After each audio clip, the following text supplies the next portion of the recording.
Aujourd'hui, on va parler d'un thème très important. Aujourd'hui, je vais parler du mystère encore des anges. Écoutez, on ne peut pas vivre une vie chrétienne sans les anges. La Bible déclare dans le livre d'Hébreux 1 à partir du verset 7. Il dit, ne sont-ils pas des esprits au service de Dieu pour aider ceux qui doivent hériter le salut? C'est une aide qui doit arriver à ceux qui doivent hériter le salut, c'est le ministère des anges. De la même manière qu'il y a différents ministères dans 1 Corinthiens 12, la Bible déclare qu'il y a diversité de ministères. C'est comme ça aussi les anges aussi ont des ministères aussi qu'ils établissent, que Dieu a établi auprès des enfants de Dieu. Donc négliger le ministère des anges, c'est négliger sa vie sur terre, c'est négliger sa marche chrétienne. C'est négliger ce que Dieu veut faire avec toi. Il est écrit dans le livre à partir d'Exode 20, à partir d'Exode 23 au verset 20. Il dit, voici, j'envoie un ange devant toi pour te protéger en chemin et pour te faire arriver au lieu que j'ai préparé. Tiens-toi sur tes gardes en sa présence. Écoute sa voix. Ne lui résiste point parce qu'il ne pardonnera pas vos péchés.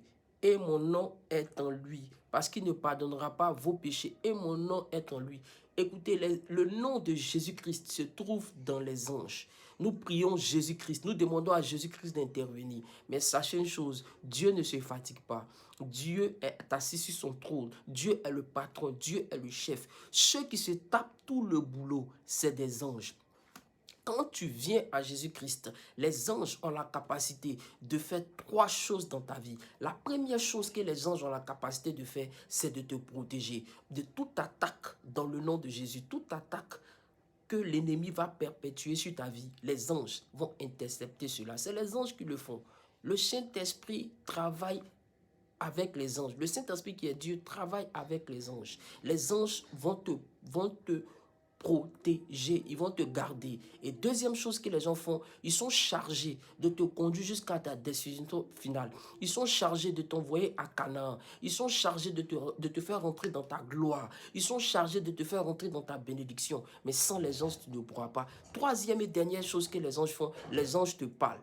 Les anges te conduisent. Les anges t'orientent. Les anges te dirigent. Et la Bible déclare que tous ceux qui sont conduits par l'Esprit sont appelés fils de Dieu. C'est les anges qui te conduisent dans ta marche. Donc c'est très important d'écouter la voix des anges. Et aussi, la chose qu'ils n'aiment pas, ils n'aiment pas le péché. C'est la seule chose qui peut les faire fuir. Il dit, tiens-toi sur tes gardes, éloigne-toi du péché. Sinon, il ne va pas arriver à supporter le péché.